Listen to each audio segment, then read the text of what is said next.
What if I told you that you're more intelligent than you think, and science can prove it? A 2025 study from Harvard found that 76% of highly intelligent people underestimate their intelligence. Why? Because intelligence isn't what you think. It's not about grades or IQ tests or how fast you solve problems. It's about these 7 signs. Today, we're revealing 7 science-backed signs that you're more intelligent than you think, backed by research from Yale, Stanford, Cambridge, and cognitive psychology experts. This isn't about making you feel good. This is about showing you what intelligence actually looks like, because it's probably very different from what you've been told. Whether you doubt yourself, feel like an imposter, or think you're just average, these signs will change. P. You see yourself. Let's dive in. Sign number 1. You regularly question your own beliefs and change your mind when presented with new evidence. This is called intellectual humility, and it's one of the strongest markers of high intelligence. A 2025 Yale study on cognitive flexibility found that highly intelligent people are 3 times more likely to admit when they're wrong compared to average individuals. Dr. Elizabeth Crumrye-Mancuso, humility researcher, explains, intelligent people don't cling to being right. They're more committed to finding truth than protecting their ego. Here's what this looks like. You change your opinion after learning new information. You say, I was wrong, without shame. You actively seek out perspectives that challenge your views. You're comfortable with uncertainty. Dr. Carol Dweck's research on growth mindset confirms, the belief that you can learn and grow is itself a sign of intelligence. Meanwhile, less intelligent people double down on false beliefs. This is the Dunning-Kruger effect. They don't know enough to know they're wrong. So if you're constantly questioning yourself, revising your views, and admitting mistakes, that's not weakness, that's wisdom. And wisdom is the highest form of intelligence. Sign number 2, you talk to yourself, out loud or in your head, and it actually helps you think better. This is called self-distancing, and it's a powerful cognitive tool. A 2025 Stanford study on inner speech found that people who engage in self-talk show 40% better problem-solving abilities and emotional regulation. Dr. Ethan Cross from University of Michigan explains, talking to yourself isn't a sign of madness, it's a sign of metacognition, thinking about your thinking. Here's how it works. You give yourself instructions. Okay, first I need to. You motivate yourself. You've got this. Why process emotions? Why am I feeling this way? You use third-person self-talk. Sarah, what should you do next? Dr. Linda Sapadin's research on self-talk confirms people who talk to themselves process information more deeply and make better decisions. This isn't crazy, it's cognitive strategy. When you talk to yourself, you're creating psychological distance from the problem. You're becoming your own coach, your own therapist, your own strategist. So if you catch yourself having full conversations with yourself in the shower while driving or walking alone, that's not weird. That's your brain optimizing itself. And that's intelligence in action. Sign number 3, you're comfortable saying, I don't know, and you genuinely mean it. This is intellectual honesty, and it's rare. A 2025 Cambridge study on epistemic humility found that highly intelligent peers are 5 times more likely to admit knowledge gaps than those with lower intelligence. Dr. Brian Resnick explains, saying I don't know isn't ignorance. It's the foundation of learning. Here's what this looks like. When someone asks a question you can't answer, you don't bluff. You say, I don't know, but I'll find out. You're curious about what you don't understand. You don't pretend to be an expert in everything. You're excited to learn from others. Dr. Richard Feynman, Nobel Prize physicist, famously said, I can live with doubt and uncertainty. I think it's much more interesting to live not knowing than to have answers that might be wrong. This is the paradox of intelligence. The more you know, the more you realize how much you don't know. Meanwhile, less intelligent people overestimate their knowledge. They're confident about things they don't understand. So if you're comfortable with, I don't know, if uncertainty doesn't terrify you, if you're excited by gaps in your knowledge, that's not incompetence. That's the beginning of true intelligence.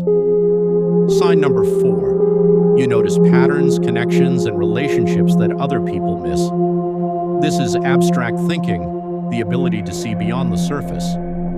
A 2025 Oxford neuroscience study found that highly intelligent brains show 60% more activity in pattern recognition regions compared to average brains. Dr. Michael Anderson from Cambridge explains, intelligence isn't about memorizing facts, it's about seeing the invisible threads that connect them. Here's what this looks like. You connect unrelated ideas. This is like that thing that happened last year. You predict outcomes before they happen. You see systems, not just individual parts. You notice when something doesn't add up. Dr. Howard Gardner's theory of multiple intelligences states, pattern recognition is the foundation of logical mathematical intelligence, but it shows up in all forms of smart thinking. This is why you might see the plot twist in a movie before it happens, understand how different subjects relate to each other, predict how someone will react based on past behavior, recognize when a situation is repeating itself. Dr. Daniel Kahneman's research on intuition confirms what looks like gut instinct is often pattern recognition working at lightning speed. So if you're always the one saying, wait, this reminds me of, or see what's really happening here, that's not overthinking. That's your brain doing what intelligent brains do best, finding order in chaos. Sign number 5. You crave deep, meaningful conversations, and small talk drains you. This isn't social anxiety, it's intellectual hunger. A 2025 Harvard study on conversational preferences found that highly intelligent people spend 63% less time on small talk and 4 times more time on substantive discussions. Dr. Matthias Mee explains, intelligent individuals find superficial conversations unsatisfying because they don't stimulate cognitive growth. Here's what this looks like. You steer conversations toward big questions. What do you think happens after we die? You get energized discussing ideas, theories, possibilities. You feel exhausted after parties full of surface-level chatter. You'd rather have one deep conversation than 10 casual ones.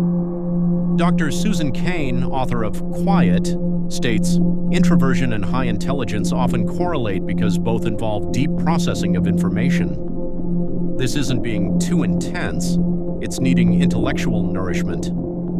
Small talk is like eating cotton candy. It fills you up temporarily but provides no nutrition. Deep conversations are like a feast. They feed your mind, expand your perspective, challenge your thinking. Dr. Brian Little's research on personality confirms highly intelligent people aren't antisocial. They're selectively social. They invest in conversations that matter. So if you're the one always asking, but why, and what if, and how does that work? That's not annoying. That's intelligence seeking understanding. Sign number 6. You're aware of your cognitive biases and actively work to counteract them. This is metacognition, thinking about your thinking, and it's a hallmark of high intelligence. A 2025 Princeton study on self-awareness found that highly intelligent individuals are 70% more likely to recognize their own mental blind spots. Dr. Daniel Kahneman, Nobel Prize winner, explains, the first step to reducing bias is acknowledging that you have biases. Intelligent people do this naturally. Here's what this looks like. You catch yourself making assumptions and question them. You seek out information that contradicts your beliefs. You pause before making decisions to check for emotional reasoning. You ask, am I seeing this clearly or am I biased? Dr. Jennifer Lerner's research on decision-making states, self-awareness about cognitive biases is itself a form of intelligence. This is called the bias blind spot, and intelligent people are less blind to it. They know they have blind spots. Meanwhile, less intelligent people think they're completely objective, which is itself a bias. Dr. Emily Pronin confirms, recognizing your own biases requires cognitive sophistication. It's easier to see bias in others than in yourself. So if you regularly catch yourself thinking, wait, am I being fair here? Or I might be wrong about this, or let me look at this from another angle. That's not insecurity, that's your brain monitoring itself. And that self-monitoring, that's intelligence. Sign number 7, you're relentlessly curious, ahod everythina. Not just your field, not just what's useful, but everything. How do birds navigate? Why do we dream? What's the meaning of life?